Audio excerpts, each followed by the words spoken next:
Hello friend, thanks for joining me for another book chat. Today let's spend a few minutes with The Dawn of Everything, A New History of Humanity by David Graeber and David Wengrow. This work of nonfiction was originally published back in 2021, and I decided to read it. I just love these big histories of humanity, and I love exploring sort of how things came to be the way they are. And I've read a couple of other books along these same lines, particularly by the author Yuval Noah Harari. I read previously Sapiens as well as Homo Deus, and I will link to those chats for those books down in the details below. But anyway, I've been meaning to get to this one for a while and finally was able to. The Dawn of Everything by David Graeber and David Wengrow. We have stories that we tell ourselves about how things came to be the way they are. Why do we have the economic systems that we do? Why do we have the systems of government that we do? Why do we have the social structures that we do?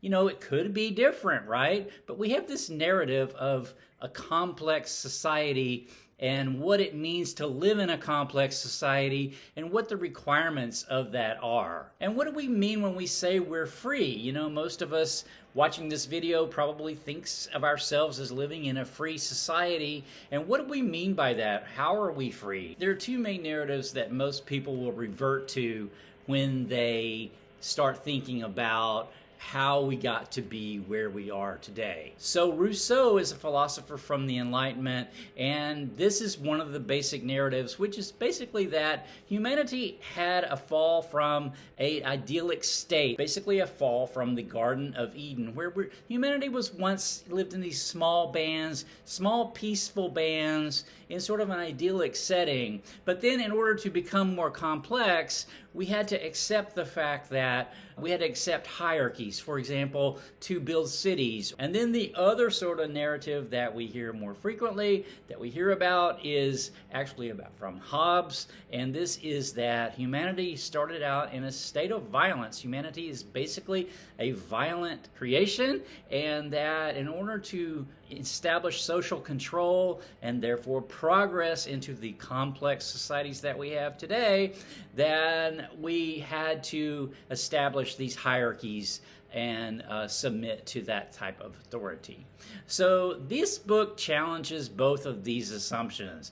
And it does that by looking at the latest archaeological and anthropological evidence spanning the globe, but it really focuses heavily on the pre-Columbian societies of North and South America. Really, one of the main points, I think, of the book was the fact that the indigenous societies, they were very diverse, and so there was multiple different ways that they had of organizing themselves.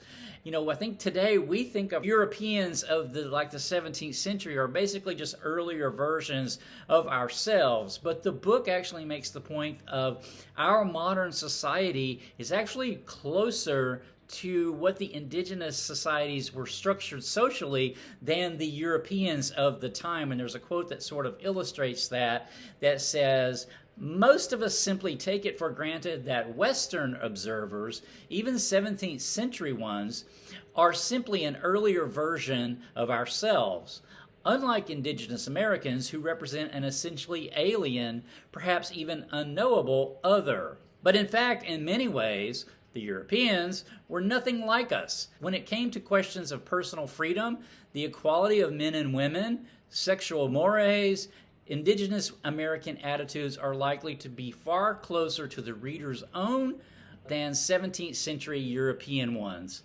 I think that was just really so interesting. One thing that came out of the book was this concept of freedom that existed in these indigenous societies, specifically of North and South America, but North America gets a lot of focus here. And this was the idea of the indigenous Americans' idea what freedom was. And then they critiqued the Europeans for being not free. The Europeans, on the other hand, thought that they were the ones who had the superior society. But this concept of freedom is really different than even what we have, a little bit different than what we have today. And that is this freedom, the freedom of, for example, movement. the freedom to ignore commands. This was considered what freedom really was. The freedom to just change your social structure if you found what your group was not doing, was not working for you for whatever reason, then you could just start a different system, right? And so they were more concerned with, do they have the freedom to move, not as if someone is giving them the right of movement. So that's what we think of today, is that, okay, well, we have the right of freedom of movement. But then we think of rights of movement, not just that there is freedom of movement. So yeah, we might here in the modern world have the freedom of movement. So I might be free to go to California on vacation or whatever, but can I go? Do I have the ability to go? Because do I have the financial resources? Do I have the time off work to go? This is not something the indigenous people in some of these societies in North America, pre-Columbian societies, would have considered you to be not free, because you wouldn't have the ability to decide to go to California, actually. So one thing that helped to aid in the freedom of movement in North America was that there was this clan system, the same clan system over the entire North American continent.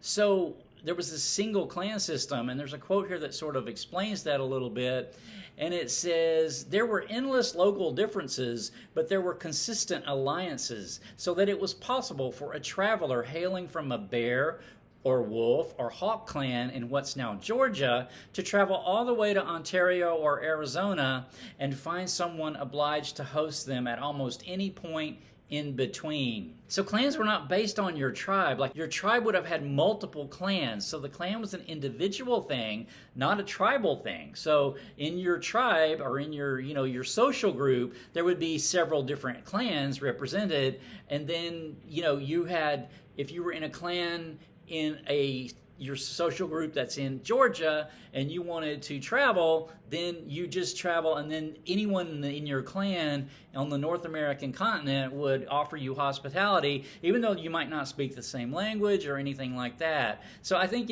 we have this today in some sense, like if you belong to a certain group, you have that bond. And so you say, oh, I'm going to go visit, maybe there's someone in my group, maybe it's a hobby group or something like that you can stay with or whatever. So we have that somewhat, but I mean, this was a very established system in the pre-Columbian North American societies, and so I just think that was so interesting. So sort of proceeding from this idea of freedom of movement or freedom was equality. So the indigenous people of North America had this idea, or many of them had this idea of equality, meaning that they could say no. So like a chief maybe would tell you to do something, the chief would actually have to convince you to do it, rather than just order you to do it. So that sort of difference there is that the person would be free to actually say no. So they had this more idea of, whereas we have this idea of equality before the law, they valued more equality in practice, if that makes sense. Another kind of interesting thing that I took away from this book was this group social identity, how we will define ourselves sometimes by what we are not. And so there's several comparisons given in the book about different indigenous societies, sometimes living right next to each other, but they would not adopt some sort of practice or some sort of technology that the other group had, because this is just not who we are. We just don't do that. And it sort of made me think of the United States, which we do not use the metric system, even though everyone else in the world practically does, right? Including all our neighbors, Canada to the north, Mexico to the south.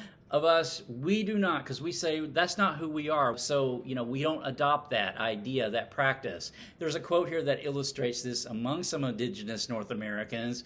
It says, Inuit did not simply react with instinctual revulsion when they first encountered someone wearing snowshoes and then refused to change their minds.